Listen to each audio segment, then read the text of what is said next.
Of the On Blast Show. Oh god, that was fucking hilarious. Um, for all my boys who attended VXG, White Russians, first I want to give a quick shout out to Brian Moses, Welt All in Blue Garter. They are a Final Fantasy VII group dedicated to Final Fantasy VII, and he hit me up telling me he liked the show. Shout out to him. Obviously, a shout out to Mr. Briggs out there, and we got Mr. Mexicutioner. What was that track? That was off of a Ron Jeremy album. That's all I know. That's what it was from? Ron Jeremy got an album, yeah. I'm trying to remember where the fuck it was from. I remember hearing it before. I don't know what it was called. Okay, so basically, listen, I'm not going to harp on Jeb Bailey with the porn thing. I know everybody wants me to really break his balls about it. Hey, look, you know what? Whatever floats a guy's boat. You know, I can't judge a guy. It's not my problem. Lesson learned. Make sure you clear your cache, your history, and do a disc clean every once in a while, or you would wind up with that happening quite often. For those that were wondering, no, I'm not this huge. I do have a sock in here that I got to get out because it's making my balls sweat. So let me get rid of that. I imagine it was that big. Anyway, like I said, guys, I'm not going to harp on it. You know, there's too many things out there. I know everybody wants me to rip into them. Hey, look, you know what? I just saw your sock. Now you guys know where all the money goes to that he makes on the event, apparently. But to be fair, like I said, I'm not going to break his balls about it. I mean, he literally got caught with his pants down. But, you know, shit happens. So what? I will say this, though. I heard an excuse that somebody said that he saw KO Police at Evo and decided to. I could have swore KO Police didn't make it to. Hey, James, fix the chat while you're talking. Oh, shit, yeah, my chat's all unlined up here. Oh, yeah, shit, that's right, I went to the old chat. Fuck. Son of a bitch. All right, let me just fix this quick here while I'm at it. Sorry, gentlemen and ladies who are in attendance. Let me screen region. Yeah, we got people in tears all over the place. I'm seeing comments on Twitter and all kind of shit. Now keep in mind, guys, you know, that's my copywritten dance, so I don't want to see nobody out on the dance floor using my moves. Unfortunately, the song is copyrighted. No, actually, it's not. It's not? I got permission. I'm friends with Ron Jeremy. Okay. So that's actually something good, believe it or not. Ron Jeremy friends has his benefits, believe it or not. Okay, so let me move this over a little bit more, make it a little bit bigger. There we go. Cover that one up. And voila. We're good. Okay, so anyway, guys, why did it get smaller again? Fucking piece of crap. Annoys me. Let me fuck with the aspect ratio. I hate doing this. I forgot because I used the old way of doing it. The way we did it last week was different. And now I'm not. So there you go. We'll just cover that up there all together. All right. So anyway, guys, yeah, we need that dance. But anyway, like I said, guys, let's not harp on it. Look, the guy got caught with his pants down. Whatever floats his boat and tickles his pickle, no pun intended. It's up to him. Don't bother me. There are other issues at hand, of course. I've noticed over the last couple of hours that Rolando of VXG and him have been having Twitter spats between one another over the last couple of days. And the wise-ass comments back and forth were going back and forth. So he basically challenged Rolando, if you need to learn how to do an event, go to CEO Gaming. And apparently he did. And he wound up going, and I'm going to go full screen right. And if you see this, I don't know if you guys have seen it. I hope it's clear. I'm not sure if it's clear because it looks kind of shady in my screen. Let me see. Put it up and I'll tell you. It's up on the screen right now. It's small, the text, but it is still readable. All right. Basically, yeah, on full screen you can read it. All right. Basically, what it is it looks like Mr. Brison, thank you for your interest in the Wyndham Orlando Resort International Drive. Window Orlando Resort Drive is undergoing an extensive $75 million development. Yada yada yada yada. BS BS BS BS BS BS. Okay, so um, who is this? Let's see. I don't know who you are, but let's put you in there anyway. We'll add you. And basically, it goes on to say and give pricing. In its pricing, you know, one of the things that a lot of players have heard is T.O. saying how, you know, it's not about money. We don't make no money. Yada yada yada.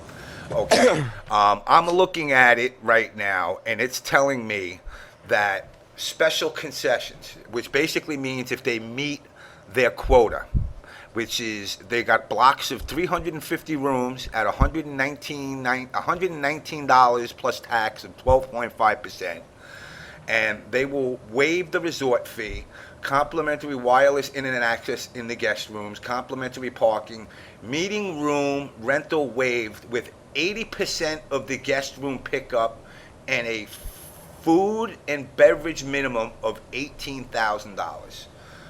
It says meeting space based on your function and space requirement outlined of your RFP. We are able to accommodate your space as shown below. General concession room, Palms Ballroom, 18,480 square feet, ceiling height of 25 feet. Now, I've heard the squabbles about the money, and the players want more money, and I don't know how to address this. That's why what I figure is I am going to bring somebody in that is going to be able to address this a lot better for me.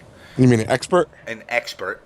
So with that, I am going to reach out to my expert. And while I reach out for my expert, let me run this quick. Some men aren't looking for anything logical, like money. They can't be bought, bullied, reasoned, or negotiated with. Some men just want to watch the world burn.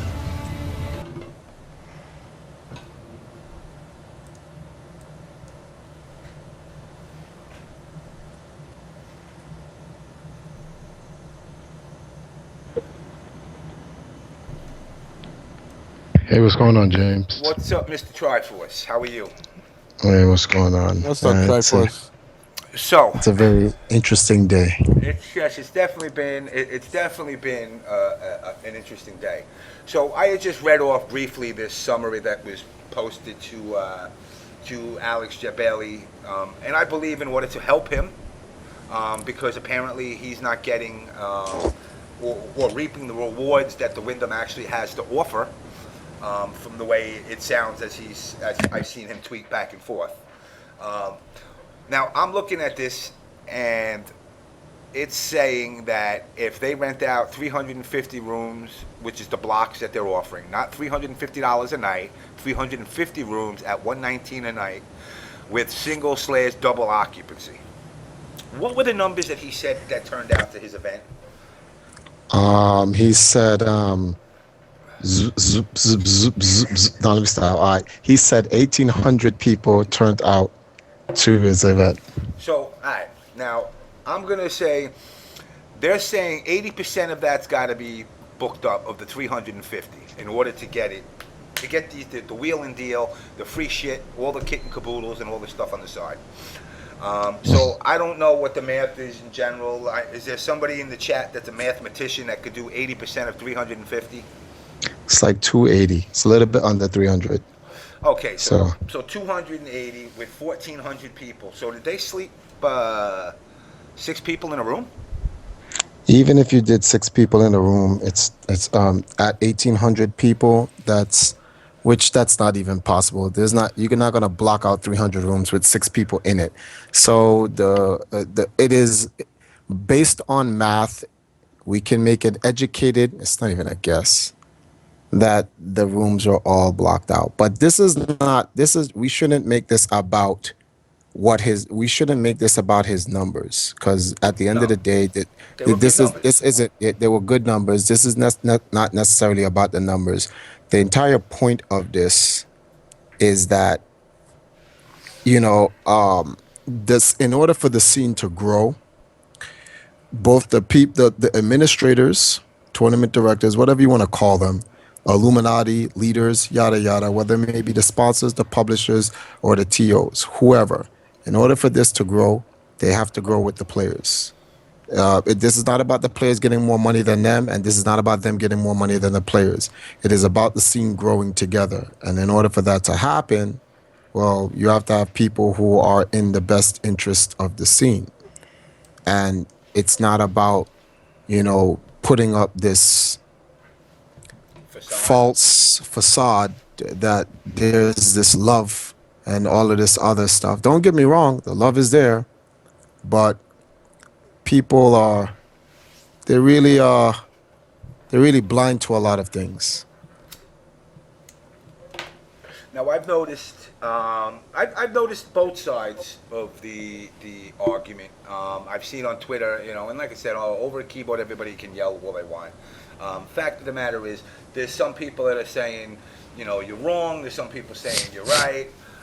This is an actual proposal by the hotel. Yeah. So Yeah. I mean, this isn't, this is something they actually took the time to draw up. Yeah, this is okay. So Rolando, because he's in the tourism industry, and I find this whole thing hilarious because it I guess it took an expert to say the same message that's been said for like who knows how long, but because he's a tourism expert, there's a lot of things that the tourist board here in St. Martin does with Florida. People don't understand that Tallahassee is like the sister state for with St. Martin in terms of tourism. They work hand in hand. So this is not the first time Rolando works in Florida. Would be working with the tourist board or anybody in Florida as a whole. He's done this before for the different organizations such as Carnival and like 2 other different organizations, not to mention VXG. Let me just interject for a sec. He No Good made a comment. There's like 3 Wyndham hotels in Orlando. This is the one that obviously is on International Drive. Is this the exact hotel that he uses? This is the one he used for CEO this year. Okay, good. Move on. I'm sorry. All right. Now, the point was, a couple days ago, there was a discussion on, we were on Filipino Champs show. Remember, me and you were on the show, and we were discussing the whole hotel situation and how I don't understand why people in North America are getting bamboozled by the hotel. It's either 2 things. Either they're ignorant to the fact that they can get these rooms comped, or the grand ballroom or whatever they're using for the tournament comped, or they're just directly lying. It's one of the 2. There's no other option. It's just those 2 options. And Jabali had to jump in and said a couple of words. So Rolando was like, okay, I tell you what, I'm gonna call your hotel, and because I have some stuff to do for my people over here anyway, and I'm gonna try to see if I can get a deal with the very same hotel you used. So keep in mind, Rolando has never contacted that hotel before. He has never done any business, nothing, and he's just doing this. Oh wait, Jabali's posting up pictures now. Oh, He's posting numbers now. yeah. All right. So either way, he could post the numbers. If he wants to, hey, he's more than welcome to come here. He's done it before. I mean, I know he just went out on an OBS rampage and said he's going to ban anybody with OBS, including myself, who had actually nothing to do with him. But I mean, that's fine. Let him post his pictures. If he wants to come on, he's more than welcome to. finishing up, so as I was saying, Rolando wanted to go there, and the purpose of Rolando going there was to get see what the criteria was in getting the free ballroom, because the consensus is you can't get a free ballroom. It's not that, oh, you can, but it's very difficult. The consensus is you can't. And Rolando, well, I've been knew you could get free ballrooms. It just depends on the quota of the hotel. In fact, you can haggle the hotel. This hotel says you have to get 80% of 350. You can go right down to their competitor and say the competitor is giving it to me for 200. And you haggle it. We all know how this works, but Yeah. whatever the case may be. The point is that they're saying that you cannot get this for free. So now when you have that information looming around the community, it gives the community the false consensus that they have this expense that they have to pay. There's no way to dodge the expense. Now here's where the wrong situation. Here's where things go wrong. It is one thing when you can't do anything about it. That is fine. We understand there's nothing can be done. But when you can do something about it, there's an obligation you owe to the very same community you love. So if you can get the ballroom for free, here's a prime example. Let's throw a hypothetical situation. Hey guys, listen. I'm running this video game tournament, and we need to block out all this hotel, yada yada yada. And I've gotten the rates down to one set XYZ, blah blah blah blah blah. If we can block out all this room, I can save cost on the venue, and I can put 10 to 15,000 extra dollars in the pot. What do you think the community will do? Well, let me just. I'm gonna not to cut you off. I want to add another person into this call. We all know him as Filipino champ. Okay.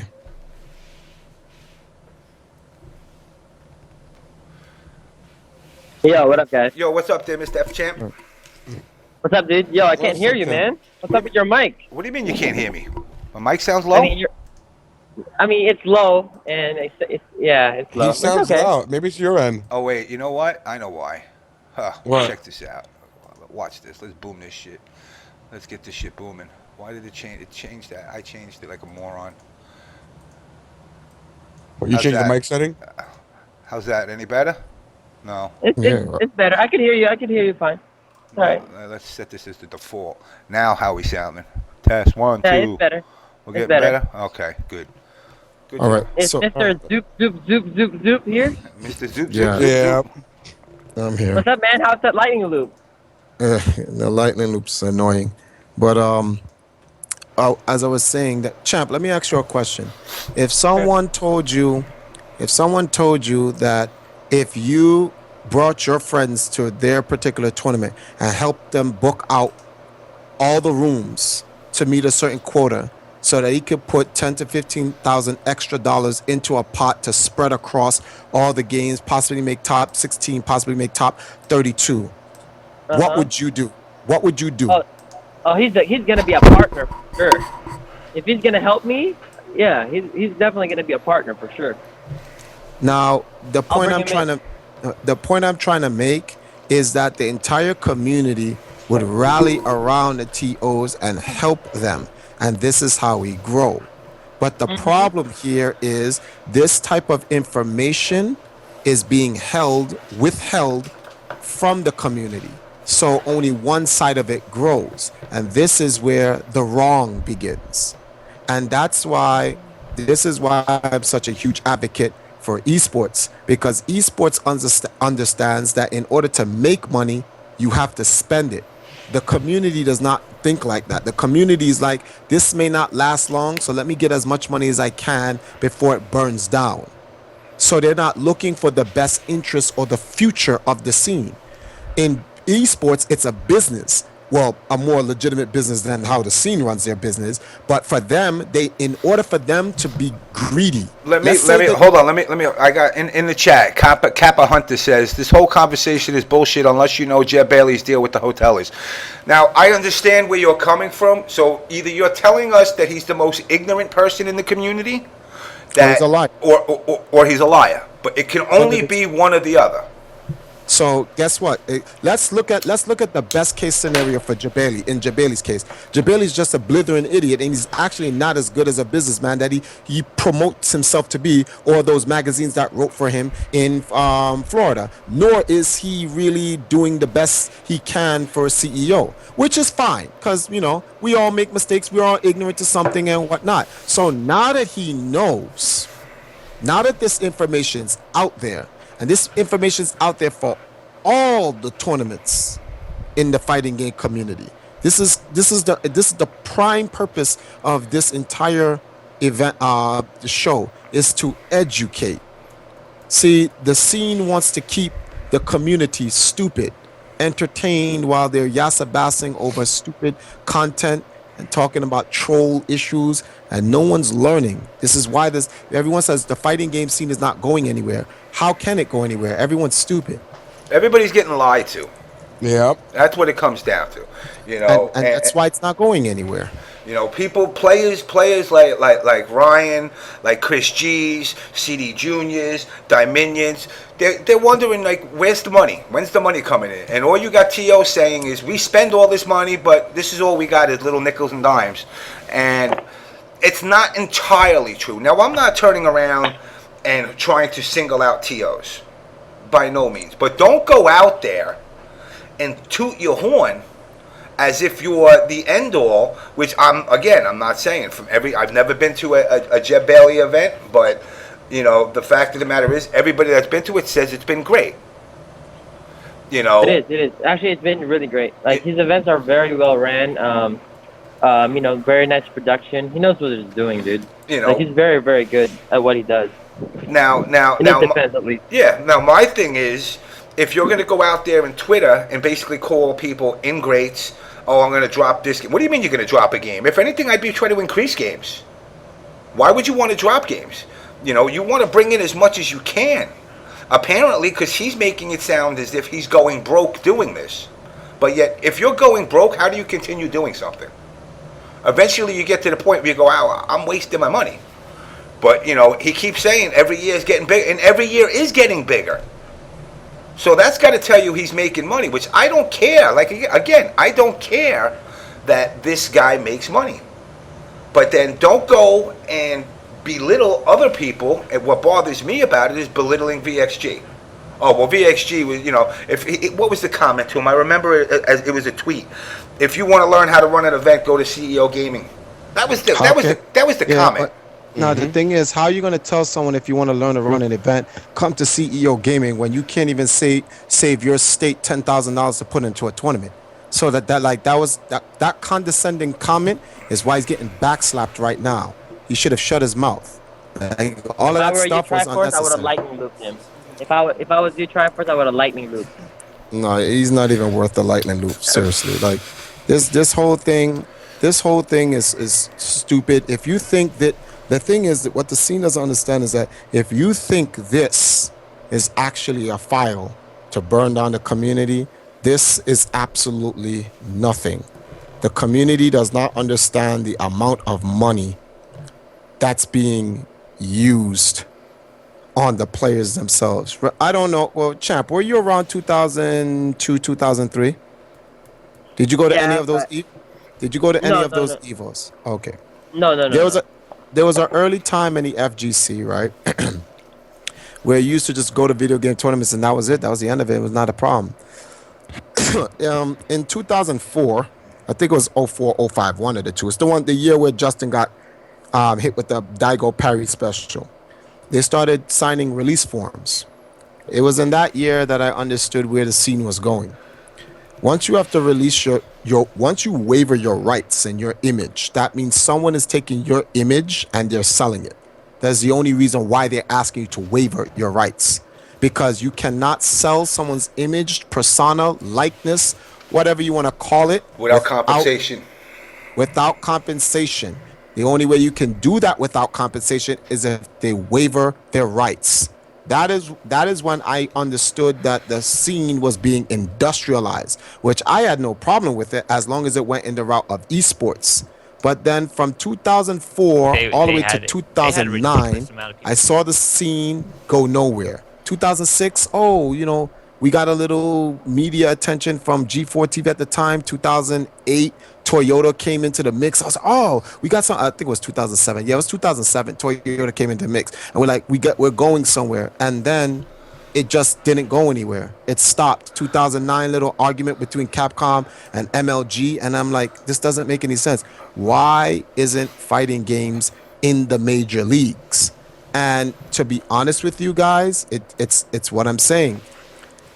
The current establishment now, the way they see it, is if the leagues get involved, the leagues can package the fighting game community into a sellable product to investors and big money sponsors. Guaranteed. If they can get $100,000 for Mortal Kombat 9, $100,000. There were 4 tournaments. They had $100,000 just for Mortal Kombat 9. another $60,000 for what's the name of this game? Soul Calibur, and another $40,000 for King of Fighters. If they can get that amount of money in 1 year for those 3 games, and those are not even the 3 main games, can you imagine what they can get for Street Fighter? We're also joined now by Carl, Perfect Legend. What's up, Carl? I think we are. Maybe. He's there. He's P.O., here. you there? P.O. He's probably fixing his mic. Fixing He's probably his mic. fixing his Okay. mic, yeah. So with that being said, until he chimes in, the scene has lost a lot of time, a lot of money. I remember peep this, James. You were there actually when it happened. It was a battle circuit, and this guy called Harsh Kumar was in front of Battle Circuit, and he was doing an interview with me about the Deadly Bison Productions, right? Mm-hmm. And this video was done and was submitted to Event Hubs. We literally submitted to Event Hubs 6 times, hoping that it could get on Event Hubs. And it was a little informative piece because Event Hubs did an article that was trying to compare the relative amount of money. One moment. The relative amount of money that the FGC was making versus the first-person shooter, MOBA, and then StarCraft scene. And they said that the FGC, when you look at fighting games, it doesn't even make over $100,000, and you have to combine Evo to make that. It's not even. And It's not even. They said it's not even. It doesn't even Hello? come close to. Yo, you there? Yeah. Okay. I we hear didn't. you I now. had the. Yeah, I didn't have it plugged in all the way. I had it plugged in a little bit. My bad. So what's up, Mr. PL?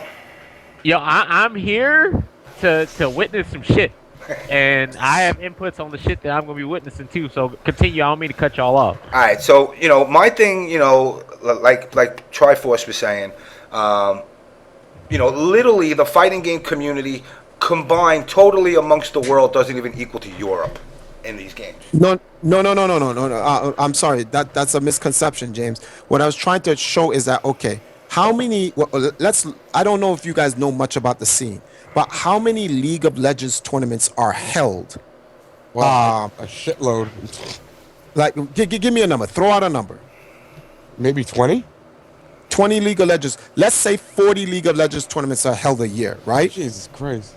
Okay, we're just throwing that out. 40 League of Legends tournaments are held a year globally, right? Yeah. The total pot put out, we're looking into the the millions, and this is recently. This is like the end of last year, going on this year.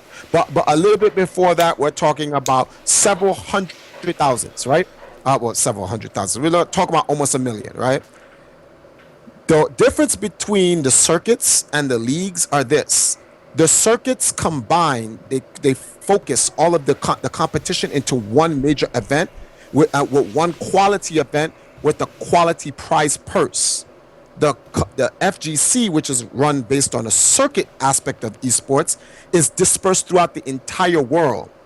If you were to sit down and combine every single major fighting game tournament in the world for a year into one condensed tournament for that year, you'd have a couple $1 million for a fighting game tournament. No, I don't think we'll even reach 1 million, dude. Okay, let's put that to a test. And this is what let's put it to a test. All right. Go on, say what you're saying.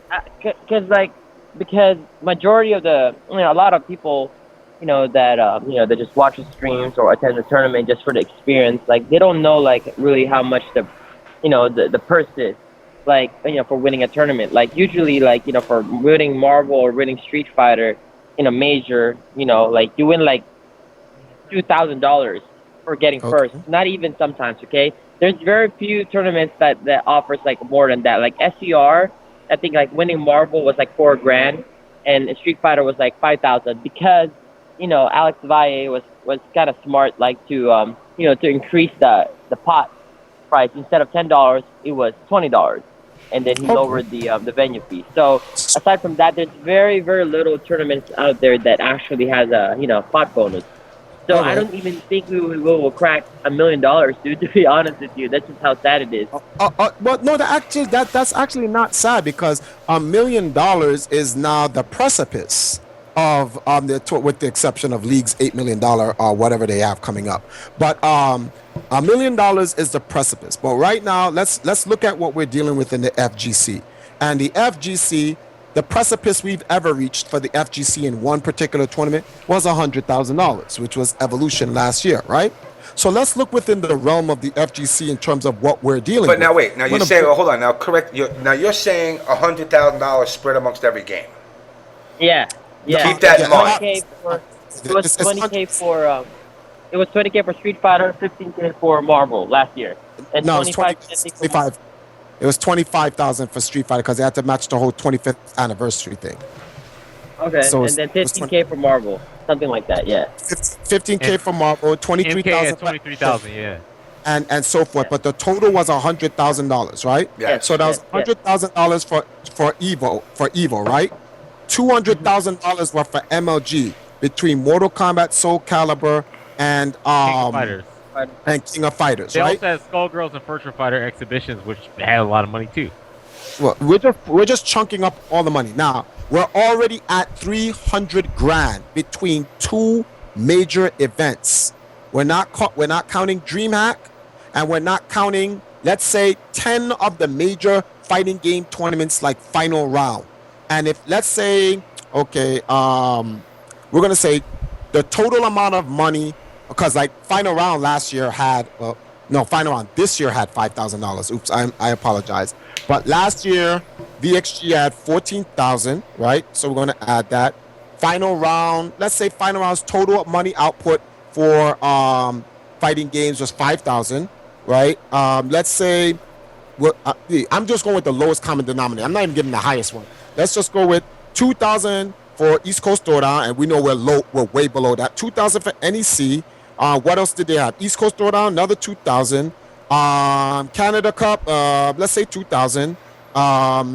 In fact, let's say the fighting game community, just based on the normal tournaments that we know, the big boys that we know, it has at $350,000. Now, if we do not use the measuring stick of the established PC leagues, and you just compare the fighting game community's money output to itself, you can take a look at the past and compare it now, and you will see that is an exponential growth that people are not even taking into consideration, because we are looking at, Dota just gave out 1.4 million. Yeah, because Dota's been established in a league for how many years now? Of course, they're giving out 1.4 million. That's real bread right there. But what I'm trying to say is that you mean to tell me if a league does not pick up Street Fighter, that eventually in 3 or 4 years, Street Fighter won't reach those numbers with the league lobbying real investors? Do you really believe the league cannot get it done? They could do it with any game. They just don't want it because of the people that we got around us. And it threatens their money. Yeah. And that is what this is about. The threat of their money. If the league gets a hold of those games, which it's going to get a hold of those games, they don't have a choice now. This is why we're calling it, it's called the burn down edition. Because let me ask you a question, Troy, first. And I just saw it on the news. I don't know if it was yesterday or the day before yesterday. Some tournament, the guy won, and they went out into the audience, whatever the amount of money their team won, they bought everything in the concession and gave it out for that they were selling all around, and gave the shit out for free.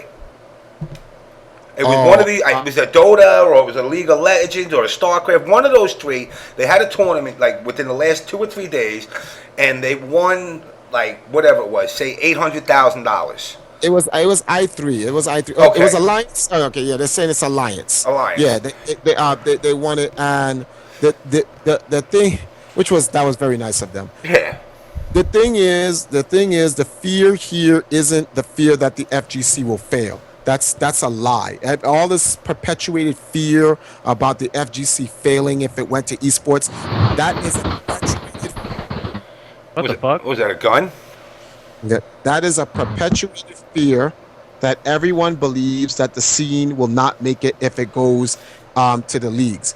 When the scene goes to the leagues, Give it 2.5 years, and we're going to pass that 500,000 mark and eventually hit the million. Because as a community, we're at 350K. And I'm not counting the other 20. I'm just counting like the standard majors, Evo, and then MLG. And it's sad. Most of the money came from MLG, which goes to show you if it went to the leagues, you'll get more money. No, Triforce, you sure that wasn't gunshot? It could have been like an army of she-males that somebody sent after you. No, oh man, that was wrong. No, we have guys. Eventually, what's going to happen, and as I've said this before, and I've spoken to some tournament organizers. Thank God, some of these tournament organizers keep it real. But because I don't want to mention their names, they already told me, "Hey, listen, Triforce, it is what it is. When the leagues come, I'm going to partner up with the league because it's the only way the scene is going to get better, and we're going to make our money, and the scene will make its money, and everyone will be happy." And just to let you know, that's a East Coast TO that said that. So I just leave that out there for everyone as I'm seeing. It is nothing. People think this is something wrong. Oh, you're selling out. This is not selling out. This is selling in. This was the entire point of us, or let's not say us, y'all building your fighting game community to a competitive level. The entire point was to create a competitive infrastructure that can create and generate its own income and feed the entire scene. You cannot avoid it. This is what it is. And it's not going to change. And anyone who's against esports is against competitive gaming. I don't want to hear for the love. Who cares about this for the love nonsense? I don't want to hear it, because at the end of the day, if it's really for the love, ain't no one putting up their family for the love of the FGC except me, because I'm the only idiot that does that. But outside of that, it ain't no love. People are doing this because they like what they do. They have some type of connection to it because they grew up in it, and this can put money on their table. Guys like Filipino Champ, guys like Perfect Legend, guys like Chris G, they did not spend a good portion of their young life trying to create a profession out of this just to go to a tournament and collect $400 or $500, which is not even enough to pay their rent. That is not what they're here for. These guys are trying to make money. They're trying to make money. They're trying to make money. They're professionals. Don't get it wrong. Don't get it twisted. They love playing video games. But they love playing. But they love playing video games and making money. Well, like, what's better than playing video games? Making money while playing video games. Isn't that the dream of every gamer? I'm like, that's my dream.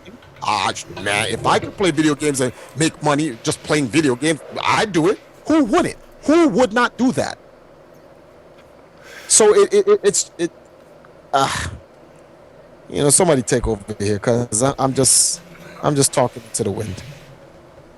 Yeah, it just sucks that how like there's so many tournaments out there, but having the biggest tournament in the world and winning that, you just basically get like 36%. No, you get like $5,000 for winning that tournament. 36%. Yeah, pretty much. And the sad part, like I was talking about this the other day, the sad part of it all is that, one tournament, the World Championships had $100,000 in 2012, and they were in their 14th or 15th year of the brand that they were working with. And in 2013, they went back to pot splitting.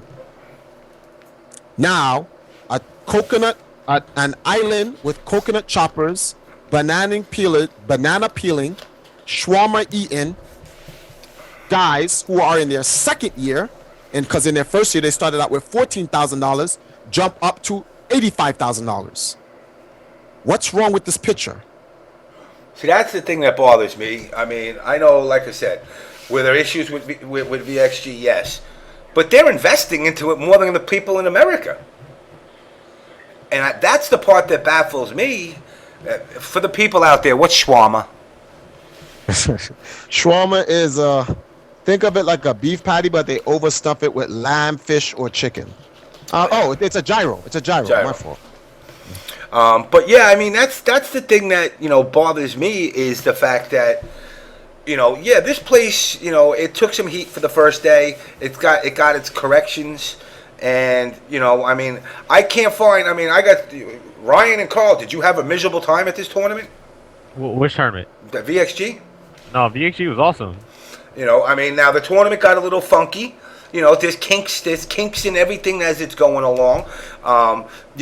Where Rolando earned my respect overall for the tournament is when he sat us all down and said, all right, guys, tell me what's going to make it better. Have you ever been to any other event in the States where the TO either tell you to fuck off or, yeah, we'll try again next year? He actually said, what can I do right now that's going to make it better? And to me, he earned my respect for that. And that's something you don't see. That goes to show. Yeah, people aren't humble here in America. They're like, fuck you or come to my event. I mean, don't come to my event or, well, come to my event or fuck you, which is a bad thing to have because, I mean, that doesn't grow the scene. It just turns people away. Some people will, of course, will fanboy it up and still come anyway, but that's not a good way to grow the scene. And I think, like, certain behavior like that shouldn't even be tolerated, honestly. But unfortunately, the reason why that's done in the community is because there is no executive administration that can regulate rules to make sure that does not happen. Rolando has a government, sponsors, and a board to answer to. The VXG. If you look up the filing for the for VXG, it is filed under Electronic Sports and Entertainment. It is an e-sport company. I don't think a lot of people even know this. That's the sad part. They have stuff that they have to answer to. His job is not only to make sure that you guys enjoy yourselves at the tournament, but it's a tourism. They have to make sure that you guys have a good time and hospitality. So that is what they're about. The problem with the FGC is that the FGC, everything feels like it's an obligation. Listen, we're doing this for you because we love this. We don't got to. Actually, if you don't feel like you got to do it, then don't you're right. do it. Everything does feel like obligation. Like, it's messed up from a player perspective. I know Champ feels this way too, but people are like, oh, you have to do this. You have to do this. We don't really have to do shit. Like, we don't have to come to events. If anything, we could probably be like, you know what? We don't want our matches streamed. We can play off stream. What are you going to do? Like, DQ us from the tournament because we don't want to be streamed? Apparently, that's the new way. Go ask Chris G. Like, tournaments back in the day weren't about, oh, you have to play on the stream, whatever, or record. Like, honestly, it could get to the point where, all right, say people want to come up behind us with a camera, record a match. They need to have our signature to say it's okay to record us. Like, honestly, we want to get to that point. Hey, I have a question. What do you think's gonna happen? Let's say, for instance, there's like a grand finals, like let's say a very prestigious tournament like Evo, and then you got into grand finals, and then you're like, I don't want to play on stream. What are you gonna do? What are you gonna do? I mean, it's like well, Crazy, huh? Think about it. What do you really? What do you do? Do you DQ the guy? Especially, let's say it's the guy that got in winners finals. Do you DQ the guy and put the third place in his spot and say, oh, no, he decided he didn't want to play, so we DQ'd him? I mean, how do you do that? How do you DQ somebody? Hypothetically, but like, I will always play on stream, but, I'm just saying, like, what if someone does that? That's crazy. What if, think about it this way. Somebody like me, I don't play Marvel. All of a sudden, I make it into lose the finals with you. But I'm fucking camera shy. And you're gonna tell me I gotta reset a bracket on you. I'm already shitting my pants that I even made it that far in the game, and I'm camera shy. Are you gonna tell me I lose because I made it to the win? I paid my fee. I paid my game fee. I paid my door fee. I paid for a hotel. I flew to your event. I get to the finals, and you're gonna DQ me? I paid my game fee. Yeah. I mean, it's a fine line. Unless they make you sign a waiver at the beginning of the event saying, like Triforce said, you sign your rights away, you have to perform on stream, then okay. Then you're basically telling them this is the rule. But if you don't sign that, then you can't enter the tournament. Exactly. And that's where it's giving you that choice. It's saying, look, you came all the way to Evo. I'm glad you did. But while you paid for your fee, there was a disclaimer there that you had to click OK on. You know, I believe it was that South Park Centipede movie edition where he didn't read the full thing to Apple's contract, just said, okay, it and agreed. You read it. You're going to have to read it because it's going to say your likeness is going to be used, yada, yada, yada. You must perform on stream if you make it to grand finals or if you're asked to be on the stream in general. You know, and that's something that tournament organizers are going to have to account for now because places have already started to perpetuate this whole collusion and pot splitting and being on camera. So it's already starting to bubble. So something's got to be done, and it's got to be done on the tournament organizer's end. And players are basically going to have to make a choice.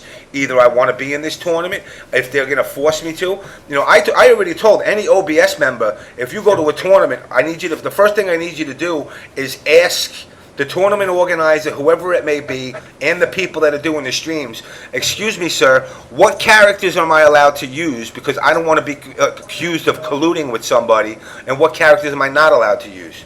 You know, for example, let's say like me, in Mortal Kombat 9 I played Baraka, low tier character. So what, all of a sudden I pull out Kung Lao and me and Carl are colluding with each other? You know, I'm moving up from a character. I've been practicing with him. You can't, you know, for these guys to try and say they can determine what collusion is silly. You know, James, go ahead. I'm glad you brought that up. Now, I need 3 minutes. Okay. Just 3 minutes. I wrote a speech specifically for this show, and I want to read this speech out uninterrupted. Lightning loop. No. I got you.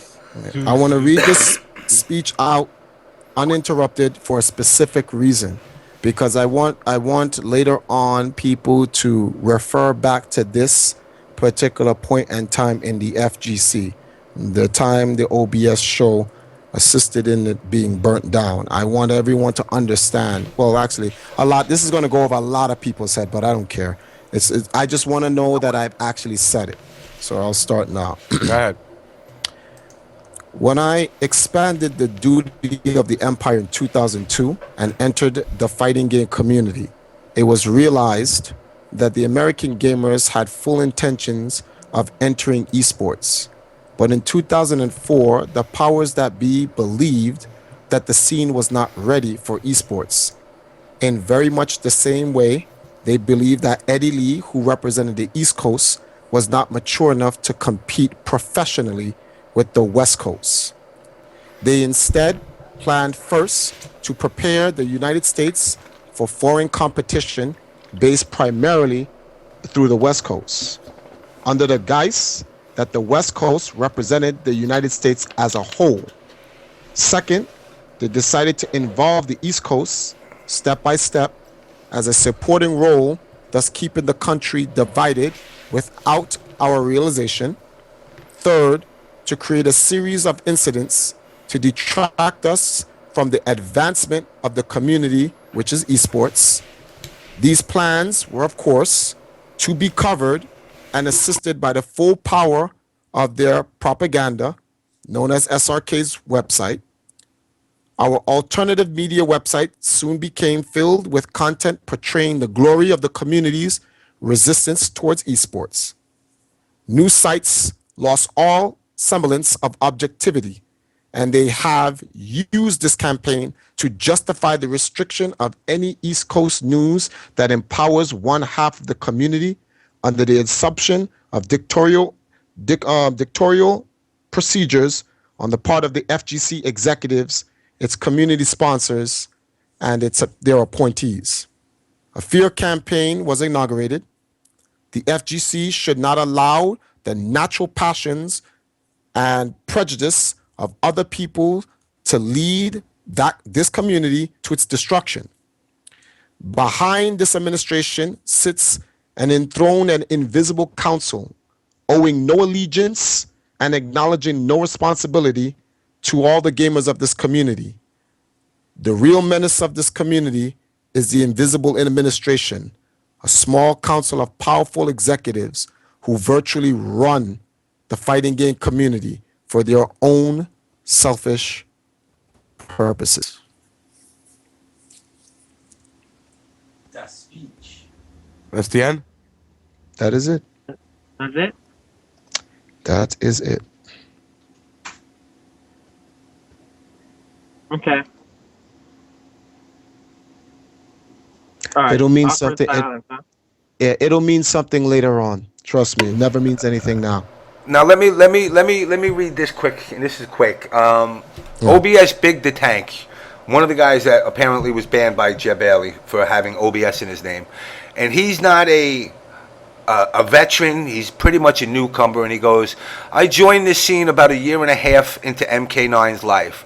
It was great. Everyone had a good time. We played the games we loved. Years later, the scene is in ruins. It is being run by egotistical idiots who don't know left from right. Yet if someone says something about it, they are just laughed and get shoved away because they aren't a top player or a community leader. Since when are we in politics? The FGC needs to be renovated. Tear it down, start it over. Get rid of all the frauds and all the liars and keep the actual community. If our scene expects to continue on this path of destruction, might as well just leave before it all crashes down. But we can change that. As a community, we can change all of it. Who cares what these leaders say? There is power in numbers, and we have the numbers. So I say this to all the drama-causing, fight-picking idiots out there running the FGC. Watch out. Your time as a dictator is ending. You cannot and will not continue this destruction of our beloved scene. Pick it up, community leaders. You will get what's coming to you all very soon. Now, this is a guy who emailed me, I guess 2 days ago. He sent me this. He's just a regular guy, watches the show, and his whole mentality is, I come to play games to have fun. He don't look to come and try to dethrone Carl or F-Champ or CD Juniors or Rios or Justin Wong. He wants to come to a tournament and have fun. We're not all in it for the money. And the fact that we're not all in it for the money is obviously reflected by the constant turnout of people that come to these events, and you never hear their names. You never hear them mentioned once. And it was one of the things that I said to MLG when I met with Sundance and Adam. I said, I see you doing interviews with myself and did interviews with Triforce and Carl and Junior and Bala and all these other guys. And I said, why not just go up to the average Joe? Ask him what he thinks, because you know what? He's the guy that's going to be constantly coming down. Ryan or Carl can't possibly go to every event. But this guy that goes, these guys have the time more to go to more of these events, especially when you segregate it and go East Coast, West Coast. We can look at the East Coast. I think we have more events because you got, including Canada, because I'll include Russell up in Canada. You got Big E. No, Canada's considered North. Okay, They're well, just considered North. the North has two scenes then, two tournaments, I believe. Canada Cup in that, and I think Russell does two events though, right? Mm-hmm. So 3 events up there. We got about what, 4 or 5? Plus, I'm not even including like the Boston one that just happened. So I think we have more events. The East has more events. No, East Coast definitely has more because West events are just like the venues are so expensive. So so a lot of people who wanted to start a tournament, they get really discouraged because they want to start something. Obviously, when you want to start a major, it definitely takes time. It definitely takes it costs some money. It costs, you basically need a lot of time for growth. So they don't even get a chance to start it because, in the West, the actual venue is always expensive. That's why. Yeah, that's true. And please keep in mind when guys that when I say West Coast, I do not mean the West Coast players. The No. West Coast players are cool with the East Coast players. The players have no issues. There are just certain leaders on the West Coast that have a history of bullying the East Coast. And for those who've been around the scene long enough, this as fact. Yeah, oh, definitely. Yeah. There's definitely people out there. Everybody will tell you that they're your bestest. And until it's time, you turn your back, and then the next thing you know, you're getting a second asshole made on you, because they're fucking you when you're not looking. And that's the thing that hurts the scene, not only on the tournament level, but it hurts the scene on the player level, because players get discouraged when they see someone like Ryan or Carl pissed at something, and they're going, well, wait a second, these are the guys that we showcase, and they're walking around pissed. So what makes me think I want to be around that? And that's what stunts, plus, I mean, let's be real, all right? They've called me a cancer for I don't even know how many fucking weeks already, and I look at that, I ain't done nothing to nobody. I have no allegiance to nobody, and Tricky's in the room, and shout out to Tricky Shadow, because she was basically called a whore for being associated with OBS and playing Marvel and being a girl. I guess those are 3 bad combinations. I don't know which is worse. Wow, really? Yeah, assholes were fucking with her on with that ass.fm. But my point is, it's like the players need to fix the scene, because the TOs are not going to. And that's really what it comes down to. And you speak with your money. I've had people tell me that, my sponsor said I had to go to this event. No, you don't have to.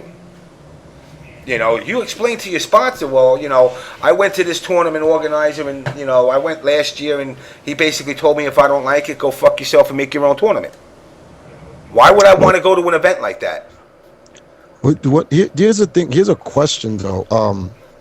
And I know I keep driving this point home, but there's going to be I don't even know if you guys know this, but let me ask Champ.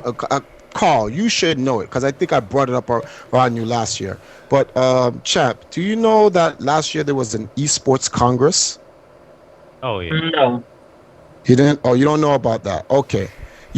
So in Valencia, Spain, they last year, what was the date of this? September 21st, 2012. There was a thing called the Esports Congress. Let me show you the type of men that were there. Obviously, you had Sundance from MLG. Thomas Hermanson from DreamHack was there. And Christopher Mitchell from Razer was there. The guy from Simon Whitecomb from CBS Interactive was there. David Ting from IPL, when it was around at the time, he was there. Robert O'Hain, the CEO of DreamHack, was there. Kevin Lin from Twitch TV. And those are some of the big boys that was at this Congress. Not to mention, it wasn't limited to just like the executives. You had team leaders there.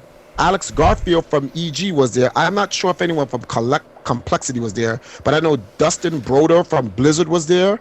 Who else? PL, Sam from Fanatiq, your team? Yeah. Yeah, Sam was there last year, and Alexander from Team Navi was there, and a whole bunch of other guys from ESL and so forth. Now, think about this, guys. This is something I want the FGC to take a look at. There was a esports congress. Not one FGC member. Which is not only, it's even worse than that. Think about this for a second. In Valencia, Spain, they bought out a hall to do a panel on a conference. I'm going to tell you the amount of people that tuned into this 3-day panel.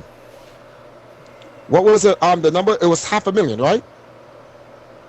For Valencia, Spain, the Esports Congress. 500,000 people tuned in to watch this Congress of some of the most powerful people in esports talk about the future of competitive gaming. Yet there was nobody from the FGC there. Well, there was, you know what? The reason I don't blame the TOs at all about this. I think it's mostly about the developer. I feel like Capcom, or like Capcom in particular, doesn't support the scene in that sense. Like, they don't give away like their license for like for leagues or esports companies to use the Capcom games license. You know, so that's the reason why there's no representative. I don't blame the TOs, because of that at all, or the big boys of the FGC. But champ, this was last year.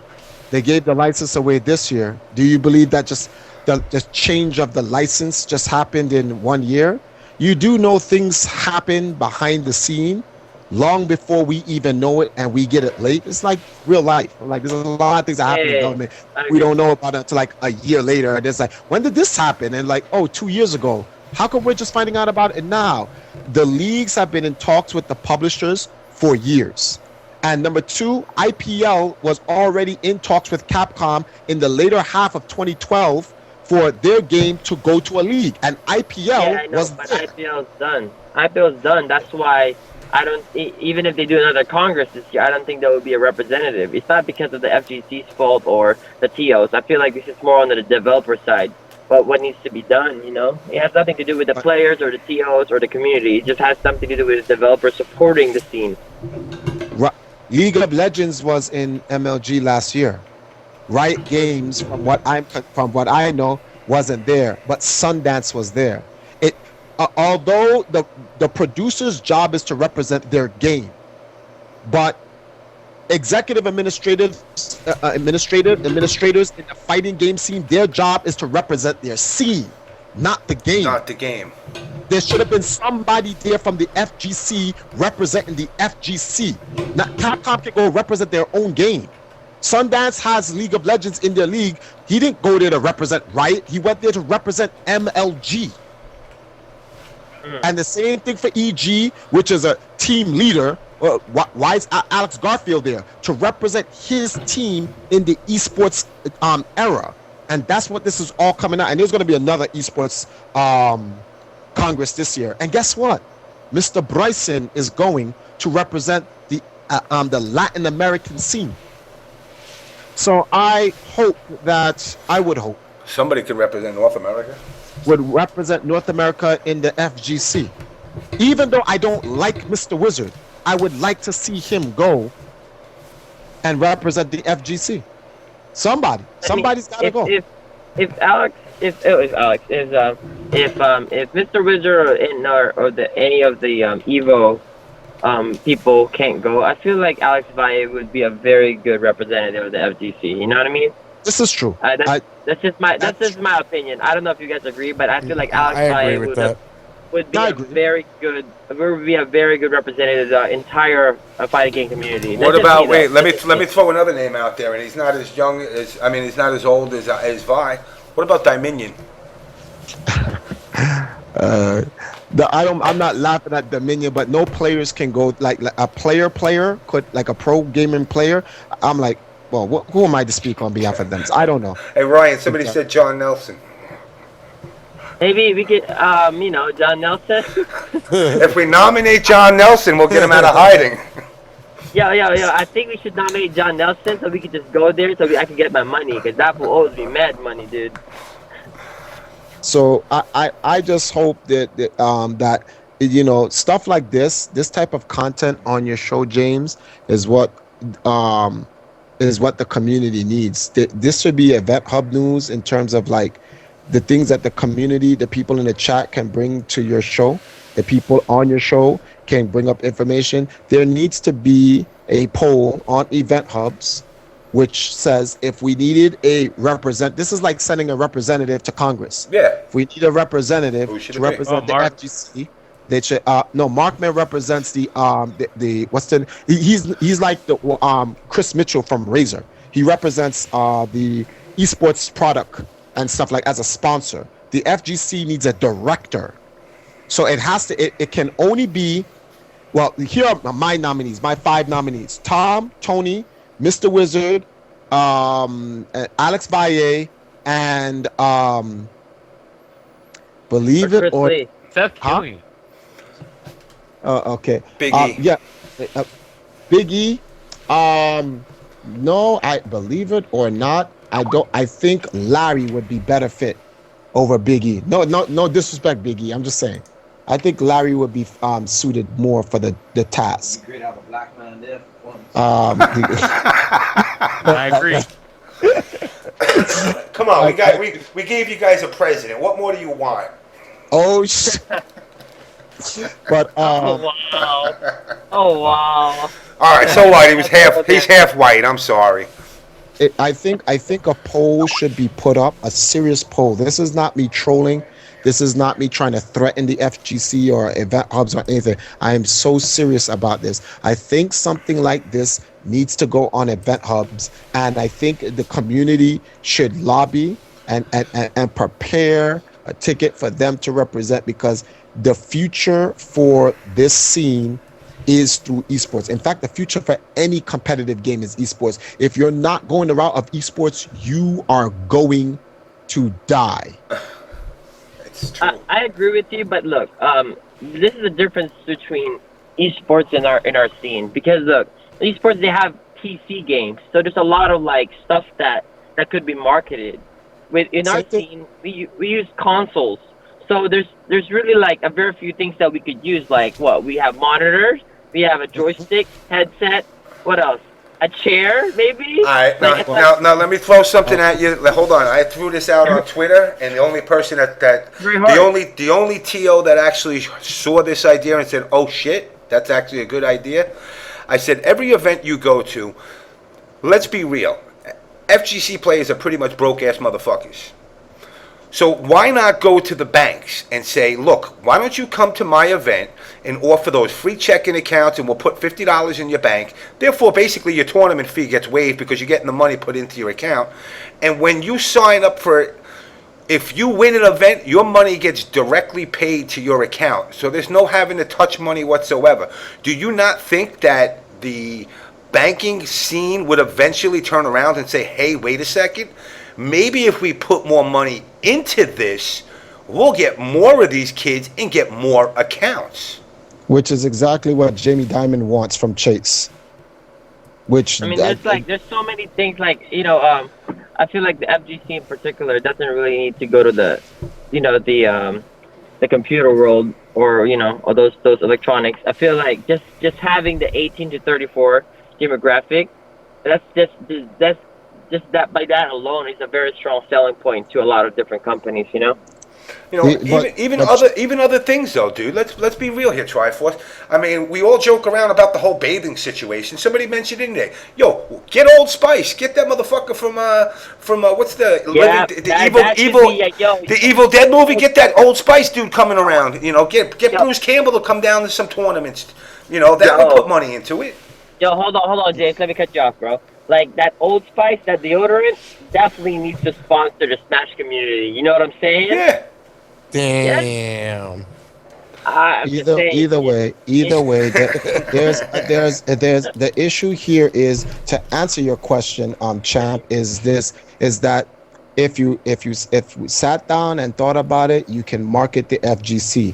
Like, people think you can't, but you can. Do we have to go and ask Jay-Z come to our scene and sell, water to a fish? I'm like, is that what has to happen?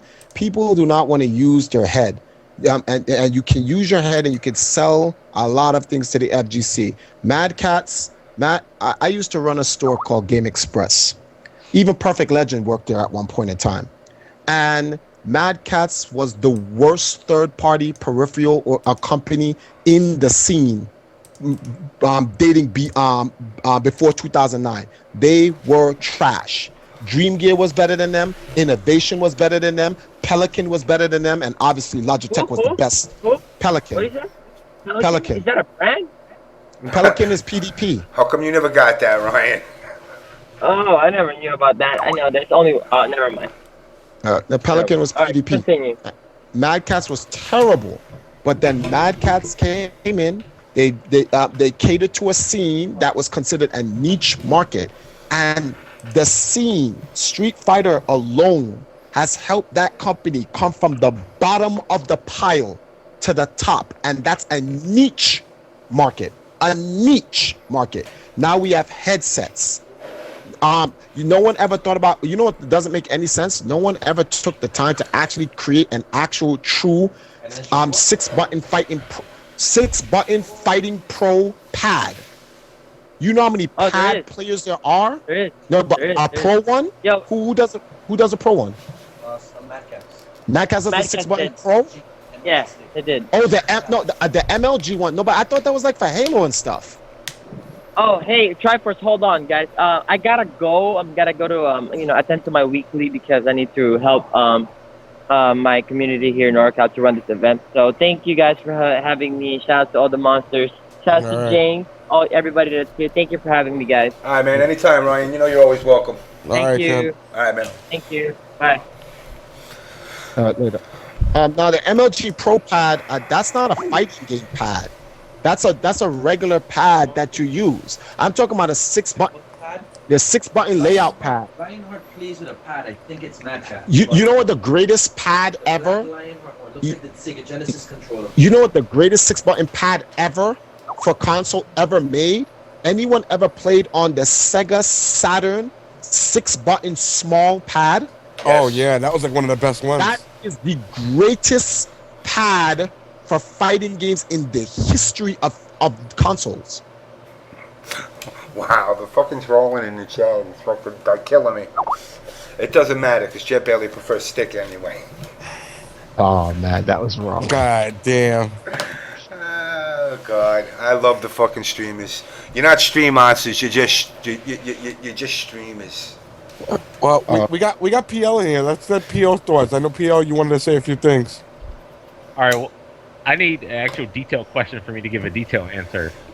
I can't just pop off for no reason. All right. So like now, I mean, there's been a proposal that's been put out there. Players have gone. Rolando has gone out and tried to help Alex Jet Bailey out and secure a better deal for his room because from what I'm seeing on Twitter, his numbers are changing like by the minute. What do you think about this whole thing of and you've heard Alex, because Alex has interacted with you in the past, as far as, games being, one might have to drop games. Somebody wants to add me. Who's this? VS is the damn ninja. Who the hell are you? We'll accept you.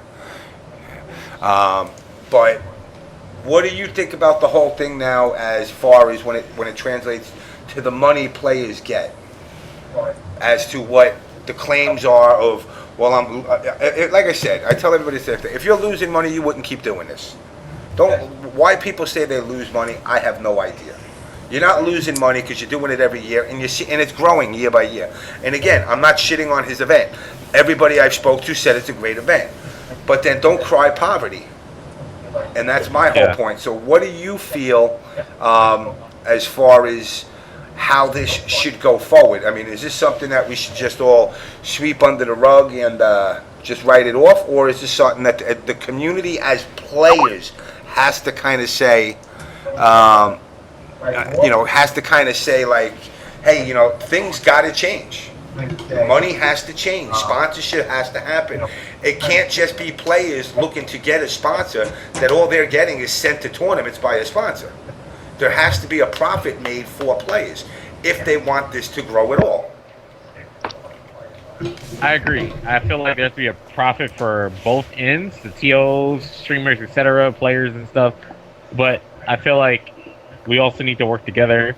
Unfortunately, it doesn't seem like people want to work together. Rolando clearly is doing his homework to help us, but we have people taking offense to it, and it is not doing anything but setting us back even more. Like, either they have something to hide and they don't want us to grow and they don't want to work together, or they just don't know what to do, or they're doing it wrong. Because Jabali's like, all right, well, I started this as a player and I'm trying to do this. He basically is filling out himself. But Rolando, who has a degree in tourism, is telling him, hey, you can do this and save a lot of money. And then you have Tom Cannon, or was it Tony Cannon that chimed in? He was basically saying he was right.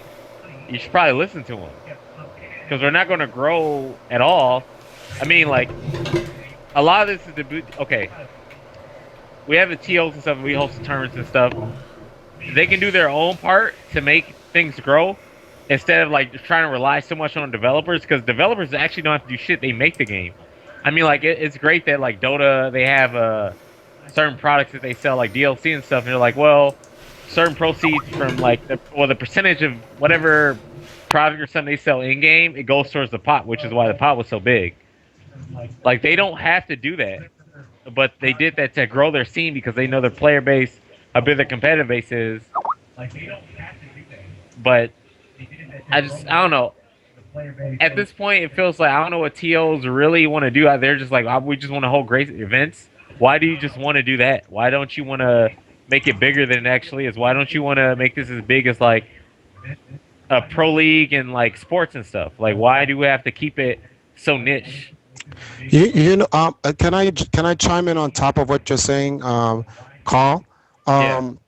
Okay, let's say you had East Coast Throwdown, CEO, Final Round, Winter Brawl, NorCal, SoCal, and NEC in the Fall Classic. We're going to use those 8 tournaments. I'm just going to give you an ideal of 2014. And those 8 tournaments and their TOs all come together and say, MLG, we want to use these 8 tournaments as a qualifier that leads into a nationals, which is the MLG Nationals, which all does a world ranking system and a point, which then, this is just for the fighting game scene, that all then leads to evolution for the world championships. And they're working along with MLG. And they'd say to MLG, we would like to do a cross promotion. MLG helps them with getting sponsorship, bring down small sponsorship dollars into the scene, balloon them, while in return, MLG can use their numbers from the scene. And MLG gets a coverage on it. You know, they put it to their network, and the MLG, because the league has to gain something from this, because they're doing work on their end, and they expand. Can you see a future with the fighting game league and the fighting game community merge into one, and overall expand the fighting game scene, not just the player base, but the viewer base and the financial gain for everybody?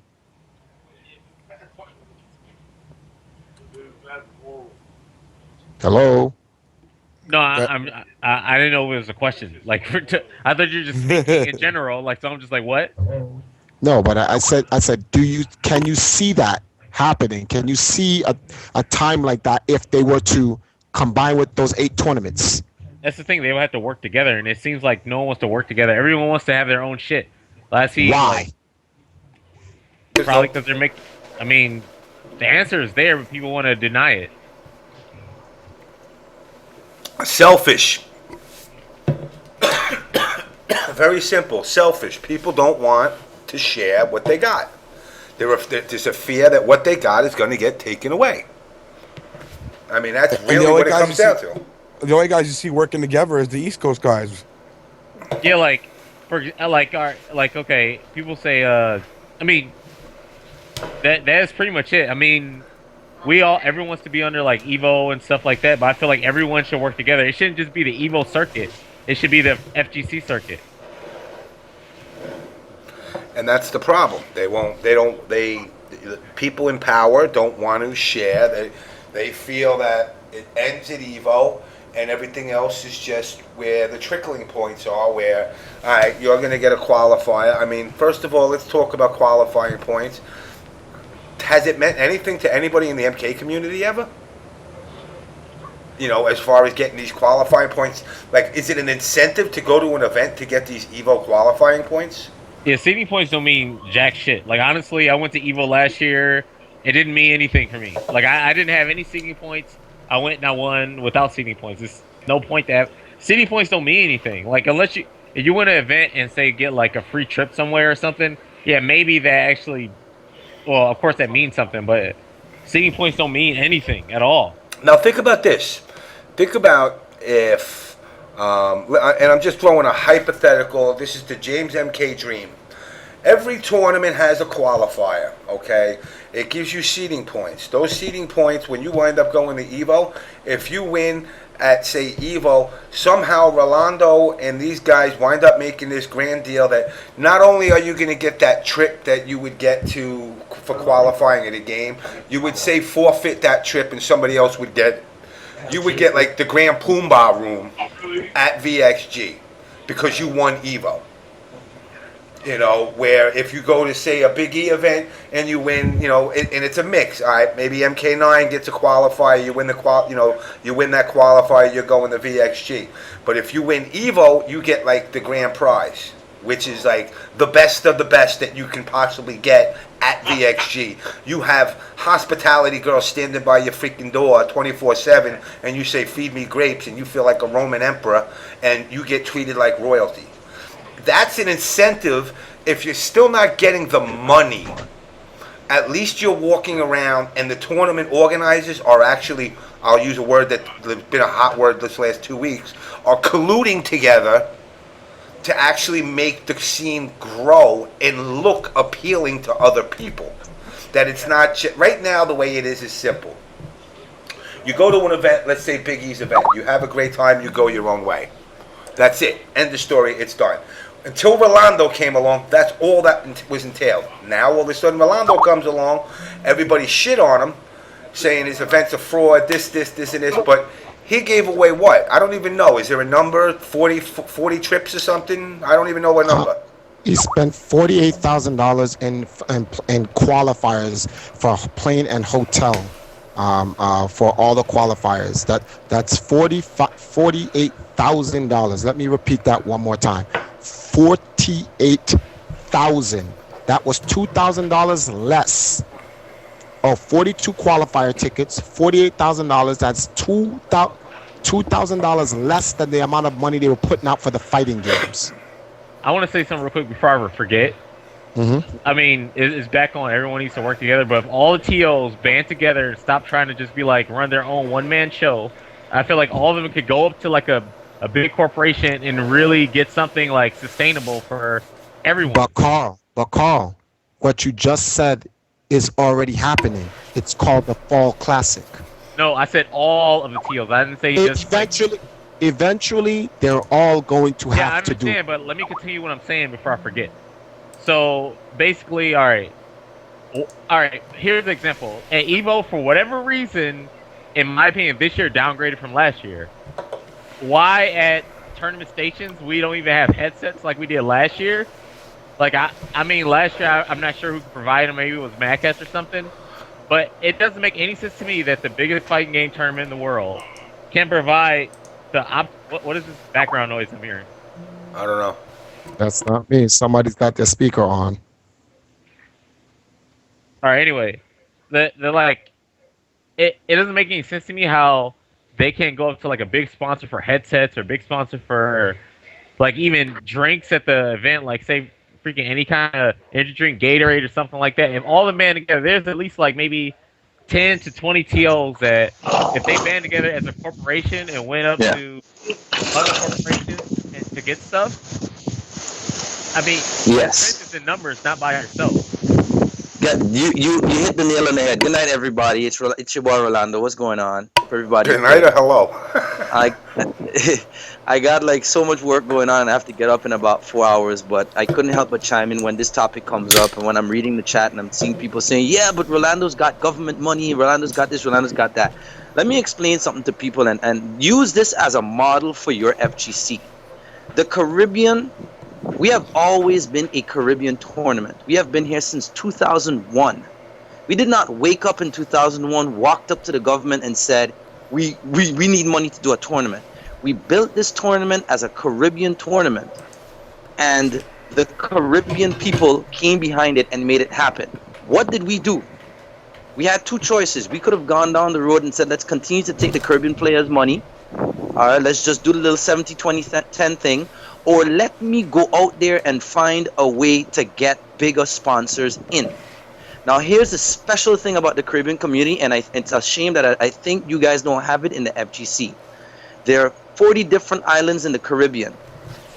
all of the different communities and FGCs gathered together and came together and said, you know what, we need one major tournament that's gonna go out there, and we will push as an entire Caribbean community and find a big sponsor that's gonna back it, because St. Martin's government is by far not the biggest tourism budget in the Caribbean. St. Lucia, Jamaica, Puerto Rico, Aruba, Bahamas, they all have bigger ones, but those islands, instead of selfishly looking at themselves and saying, you know what, we're going to just do our own thing and go to our own government and do it. Instead, they sent letters of recommendation to our government and said, hey, you should support that event because it will do good for your island. That's the difference. The TOs in our region helped me get what I got. And I'm not going to spit in the face of those gamers and say, you know what, I got all this money from government. I'm going to just go do a 70-20-10 thing, fly in 4 or 5 international gamers for them to feel good, and put the rest in my pocket. I could do that, but I would not do that. That's not how we roll down here. Now, this is the struggle I have had when I was trying to work with a lot of certain tournament organizers, particularly Jabali, because Jabali was the first man I contacted in 2012 when we got the okay, here you go, Rolando, here's $48,000, put it in qualifiers, give it to the players and get them a free vacation to the beach. The first person I contacted was Alex Jabali. For the record, Rolando, who recommended Jabali to you? Triforce in my house told me, yo, you know who you gotta check, man? I don't really like this guy too much, but I gotta hand it to you. He does a damn good tournament. And I was right there when he said it. Yes, Perfect Legend was right there. Empire Arcadia's man, the infamous Triforce who hates on Jabali, he was right there. And he told me, contact Jabali now. I added Jabali on Facebook. Actually, I lied. I had Jabali on Facebook already. I sent Jabali a message, say, Jabali, listen, man, I got some good things going on. I got a good budget to fly in some players. I can add some prizes, prize pools. I can pay you, just like we pay the tournament organizers, give them a little bonus, and you can get a free trip to come to St. Martin and enjoy yourself. He pretty much laughed me off and told me that I'm not my tournament. I need to be established if I want to be on his rank and that kind of stuff. Now, for me, that comes as a culture shock to me because that's not how I operate.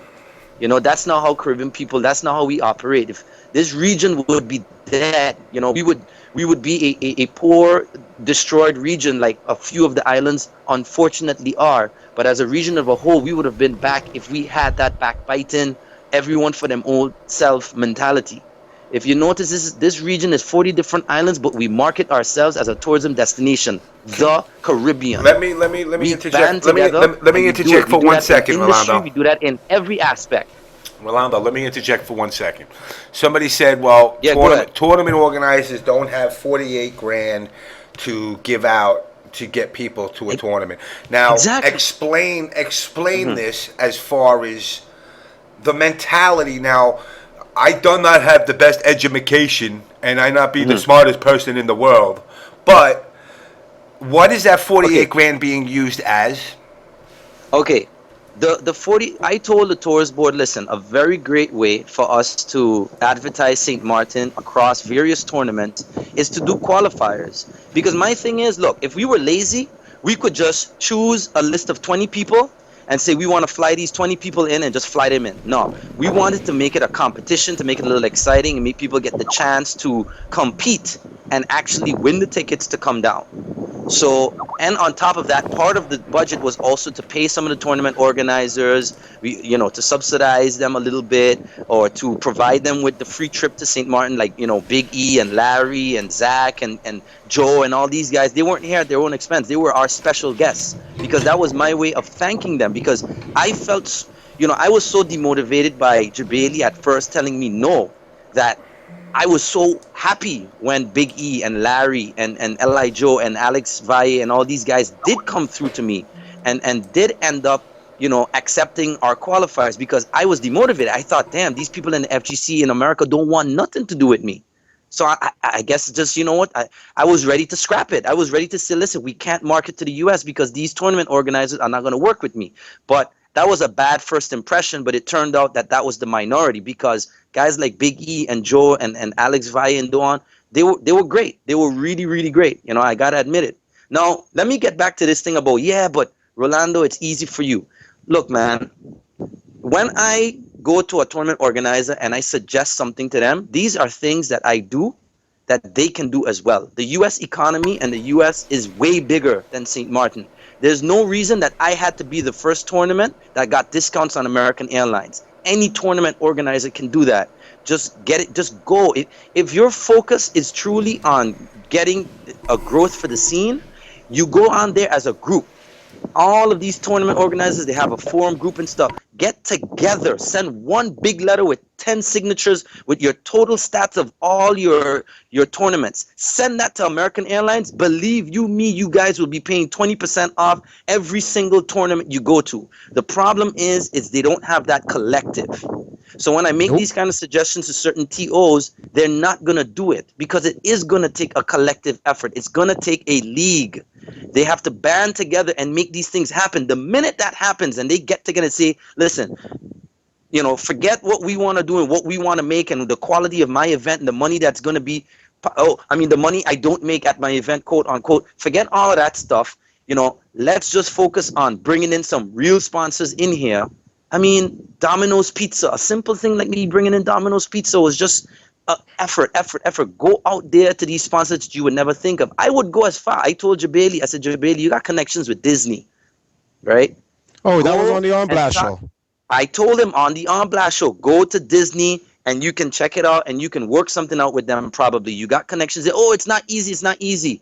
1 week later, I make a phone call to Disney and now they want to do a VXG qualifier on their Disney cruise line. Is that because I'm brilliant or anything like that? No, Jabali has the ability just like me to do it. He has better connections than Disney than me. You know, same thing with this hotel situation. He kind of challenged me to say, oh, Rolando, yeah, you think it's this easy and stuff. I said, okay, I'm going to take the liberty and go ahead and contact this hotel myself. Come on and tell them, listen, this is the situation. Hypothetically, if I want to do an event and I can get this number of rooms and I can get this number of people, what is the best thing you can do? At first, of course, they're going to tell me, well, you got to pay $20,000 for the room. You know, I'm like, miss, let me tell you something. If I am bringing 1,800 people to your venue, each of them spending $5 on water, Coke, coffee, drinks, whatever. On top of that, let's say a quarter of those are staying in your hotel and generating revenue for you that you otherwise would not have if I don't do my event at your place. There is no way I am paying for that venue. You got to do better than that, or unfortunately, miss, I guess I'm going to have to go down the road on the rest of the 20 other hotels on International Drive in Orlando, right around Universal Studio. Oh, Mr. Brison, wait, hold on 1 second. Let me get back to you. I'll talk to my boss and we'll get you a better offer. Boom. Within 2 hours, that was the offer I got. I put it right there on him on Twitter for him to see, to let him know, Jabali, you got the power. Get it done. If you're not already doing it. Now, that's the question. If he's saying, oh, well, I don't do that, then, like Triforce said, there's only 2 things that it can be. But I leave that up to FBC to judge. I'm not being the judge of that. The point is, or he's lying. The possibility is there. You understand? And when I come with these efforts and they just like look at it and shun me aside, I mean, come on, man. That's just not gonna work. You know what I mean? And like I said, everybody can do what I do. I am not a great tournament organizer. That's why I try to hire people from the US to do it. Maybe I made a wrong selection this year and I'm gonna correct that next year. I'm talking to Biggie and those boys, and I saw what they did on the Saturday for our tournament and run that shit like nothing. I was like, this is the man I had to hire. You know, and I'm going to make those kind of corrections next year. But one thing you can't deny is that I will always make every effort that every sponsorship dollar that comes in goes back to the players. Why? Because I don't need to make my money from the players' money. I don't need that. There are other ways that TOs can generate money from without having to touch the venue fee or the entry fee of the gamers. If they play their cards right, we can all make a nice little 20, 30, 40K a year without even after touching that venue fee. That venue fee can go straight to the pot if you want to. That's the real rap about the potential of the scene, the numbers that the scene generates. When Capcom sent me their numbers, I was like, wow, this is what we got. You know, I'm like, and people look at it, but if VXG only had 18,000 concurrent at tops. That looks like nothing to you, but because I know the value of that and what the tourism board normally pays to attract 18,000 concurrent viewers, when they pay $150,000 for an ad, a 30-second spot on CNN for 10 times that amount, if you divide that by 10, I'm like, oh, 18, that's a lot of money worth of, that normally costs you a lot of money. to get 18,000 concurrent viewers. But the FGC has been completely devalued, and I'm sorry. Much love to all the TOs. I can't blame them as individuals, but I think the group of TOs as a whole, it is a slight failure on their part, not because of their individual lack of individual ability. It's only because the lack of certain people not willing to be a part of the group and do like what the Fall Classic is doing. If I had $1 million right now in my pocket, man, I would take every cent and invest it in the Fall Classic, because that's what I've been waiting to see for so many years. Various groups of TOs starting to come together and put shit together like that. That's the future of the FGC, in my opinion. That's what it's all about. So, I mean, that's sorry for going on a rant there, guys. I know the stream monsters must be like, what the fuck? Where's Rolando talking about? But yeah. Actually, they're not. They're not. They hear it. You know it. And look, my mic's too high now. My mic's too low. Let me drop my mic a little bit.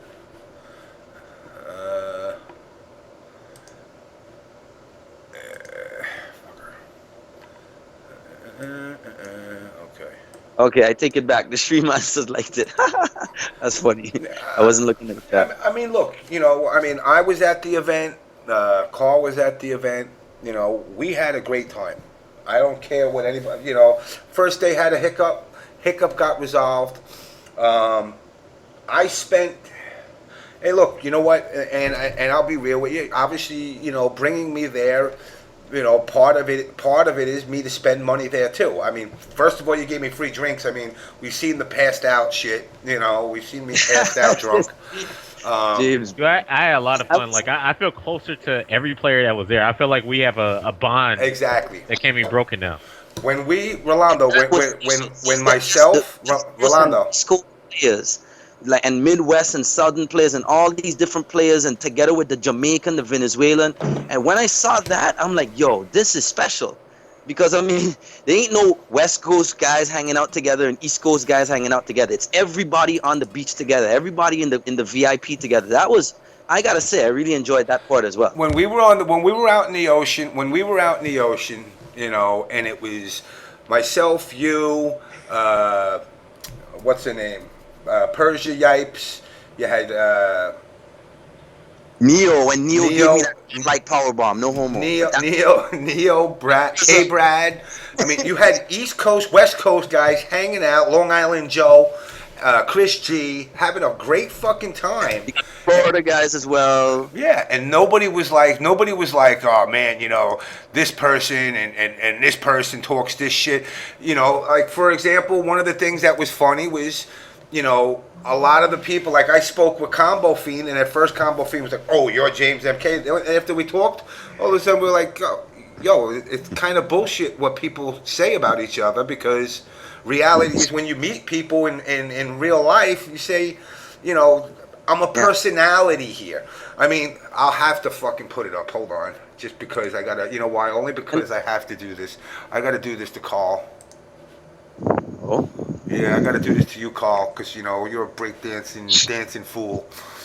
You weren't. I don't think you were there for this. The video of James dancing in the club. There's a video? Oh yeah. I want. James and in Tantra on the dance floor. I ain't gonna lie. I was at first I was like, I hope he doesn't break his back, and then second, I'm like, where did he get this energy from? It must have been all those drinks. I don't have the full-blown version because it looks like shit full-blown, but we'll give you the gist here.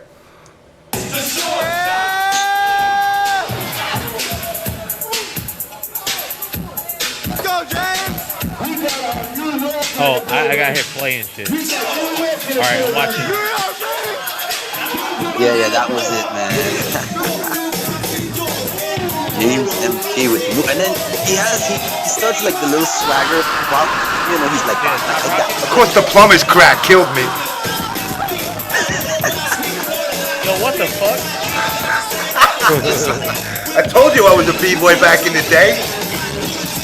I know, man. That was madness. Everybody was going off when we saw that in the club. It was like, and this is in the middle of this wasn't a private party. That's the thing people gotta realize. The VXG parties were public parties where the gamers were partying with the locals and the Caribbean gamers, the European gamers. They were all like, we were all out. So it wasn't like just a bunch of gamers, you know, and guys. It was like, you know, guys, girls, everything. And, you know, he just like cleared the dance for everybody, get the fuck out the way and we do this shit. That's how we do it in New York, man. Beach Street. Yeah, boy. But now, like, too, like, I gotta say too, Carl, and I should, you know, I was talking to James and Triforce about it, and you remember there was a very touchy incident that happened to me personally. I don't mind saying it's the on blast show. I put myself on blast, but I had a freaking nervous breakdown at one point when I saw some things not working out right, you know, and it was really, I gotta really thank you for being there for me at that moment, no homo. But, like, really, truly, if like I told you on Skype the other day, man, if you weren't there, I don't know, boy. And the fact is, you don't have to care about these things. You're here at the tournament. You know, you're supposed to be focused on your games, but you were actually concerned, like, you know, seeing what I was going through. And I really appreciate that, you know, because a lot of people give you, you know, raw rap sometimes. And, again, it's only, we can't judge people by this Twitter thing. Like, this Twitter thing is dangerous sometimes when you only look at someone's Twitter feed and you think, oh, that guy's an asshole. And then as soon as you meet the person, I mean, it's a completely different thing. Like,